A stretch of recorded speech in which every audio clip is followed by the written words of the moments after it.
तो चलिए आज का क्लास हम स्टार्ट करते हैं। आज की क्लास में हम देखने वाले हैं मानव विकार के बारे में, जो कि आपके लिए बहुत ही फायदा होने वाला है। जितना भी हम लोग क्वेश्चन करेंगे, question NTPC LP technician SI में पूछा हुआ है।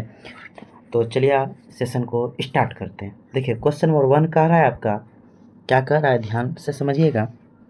निम्नलिखित में से कौन सा रोग यौन संपर्क के माध्यम से फैलता है? यौन संपर्क के माध्यम से, अब देखिएगा, एच आई वी जो है हमारा यौन संपर्क के माध्यम से फैलता है। ब्लड डोनेट करने के माध्यम से भी फैलता है। यह क्वेश्चन देखिए टेक्नीशियन में पूछा है। एच.आई.वी यौन एक दूसरे से संपर्क बनाने के कारण यह फैलता है। आप जब मल्टीपल सेक्स करते हैं तो इसके दौरान यह बीमारी उत्पन्न हो सकती है। मत्स्य यानी कि वाट्स जो है यह भी यौन संक्रमण के द्वारा फैलता है। सुजाक और सिल्फी से जीवाणु के कारण होता है। किसके कारण? जीवाणु के कारण होता है। क्या हो जाएगा? ऑप्शन नंबर ए और बी सही। क्या हो जाएगा? ऑप्शन नंबर डी हो जाएगा करेक्ट। ए और बी करेक्ट हो जाएगा। तो चलिए इसका व्याख्या देखते हैं। अब देखिएगा, एच.आई.वी का पहले पूछेगा फुल फॉर्म, तो क्या बोलेगा? एच.आई.वी का full form human immune deficiency virus. और एच.आई.वी के कारण क्या होता है? एड्स होता है। एड्स का फुल फॉर्म होता है एक्वायर्ड इम्यून डेफिशिएंसी सिंड्रोम होता है, याद रखिएगा।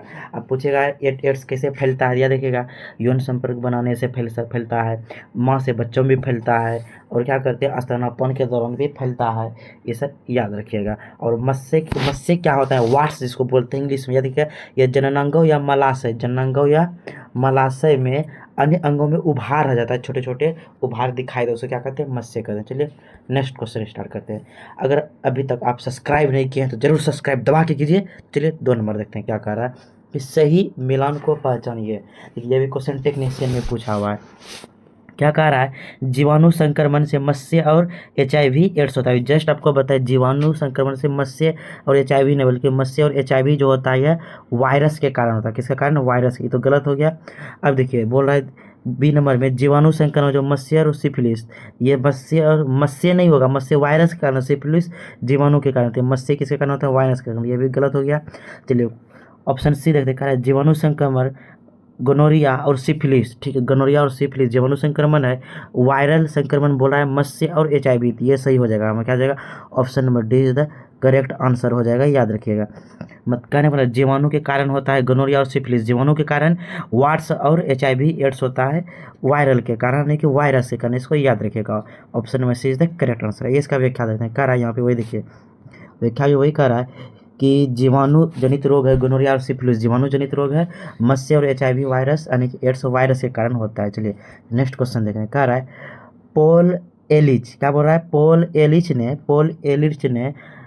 पॉल एलिच द्वारा खोजी गई निम्नलिखित में से कौन सा सिफिलिस का पहला सफल उपचार नहीं था? सिफिलिस का पहला उपचार होगा या नहीं होगा? क्या पहला उपचार था हो जाएगा, याद रखिएगा।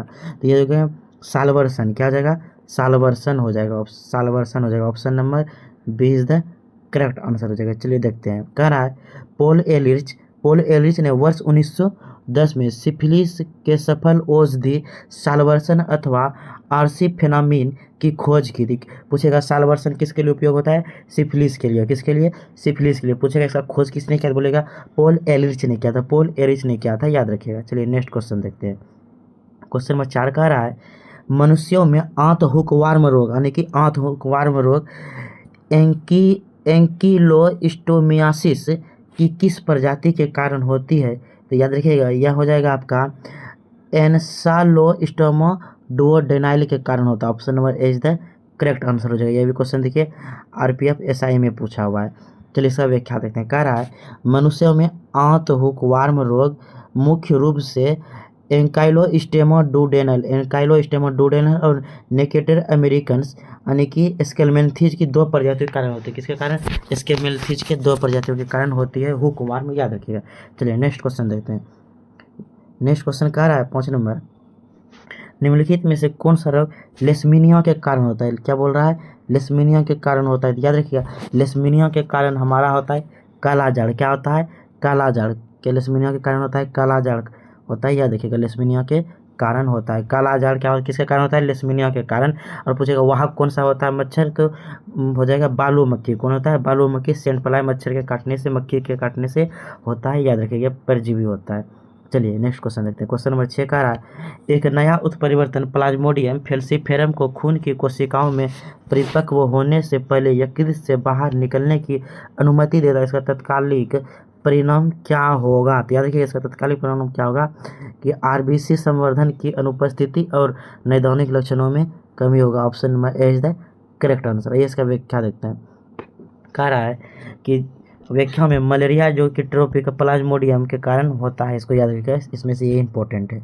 चलिए क्वेश्चन नंबर 7 देखते हैं। कह रहा है प्लाज्मोडियम का कौन सा अतिवृद्धि गुणधर्म मलेरिया को आवधिक ज्वार वाला एक क्लासिक रोग बनाता है?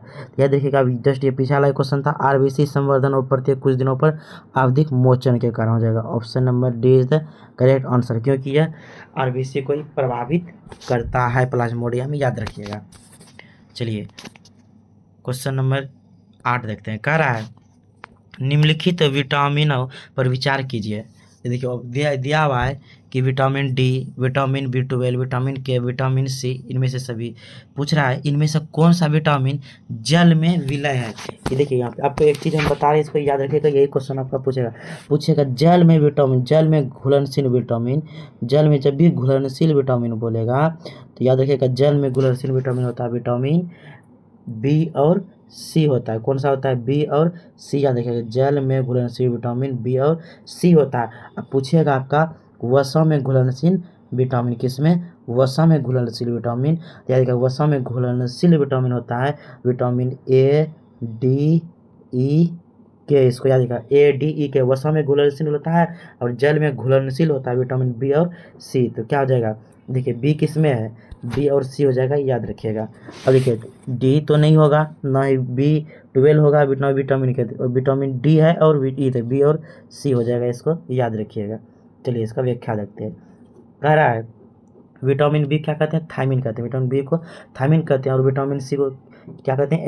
एस्कोर्बिक अम्ल। क्या कहते हैं? ये जल में घुलनशील होता है। विटामिन बी और सी जल में घुलनशील विटामिन होता है। अब देखिए विटामिन ए को क्या कहते हैं? रेटिनॉल। विटामिन ए को रेटिनॉल कहते हैं, विटामिन डी को कैल्सिफेरॉल कहते हैं, विटामिन ई को कहते हैं अल्फा टेकोफेरॉल और के को कहते हैं फाइलोक्विनोन, जो कि वसा में घुलनशील होता है।